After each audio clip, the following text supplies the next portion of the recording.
کسی خامد کا ناجائز کسی کے ساتھ تعلق ہے، یا بیوی کا کسی غیر مرد کے ساتھ ناجائز تعلق ہے، بندے نے شادی کر لی ہے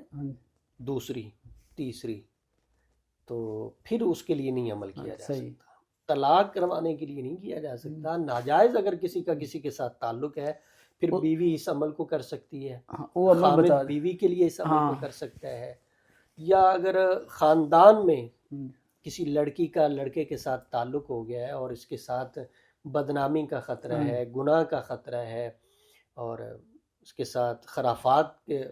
فسادات کا خطرہ ہے، تو ایسی صورت میں یہ عمل کر سکتے ہیں۔ کرنا یہ ہے، قرآن پاک کی آیت ہے سورہ مائدہ کی، وَأَلْقَيْنَا بَيْنَهُمُ الْعَدَاوَةَ وَالْبَغْضَاءَ إِلَى يَوْمِ الْقِيَامَةِ، اس آیت کو 313 مرتبہ پڑھیں،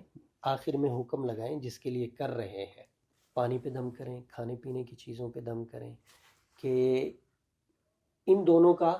آپس میں تعلق ختم ہو جائے، ان دونوں کی علیحدگی ہو جائے، جدائی ہو جائے، ان میں نفرت ہو جائے، آپس میں میاں بیوی کی محبت ہو جائے، اس کے لیے پھر الگ سے پڑھائی ہو۔ یہ عداوت یہ کتنے دن کرنا، جن کا ناجائز تعلق ہو یہ گیا، کتنے کھانے دن؟ پینے کی چیزوں پہ دم کر کے دیں،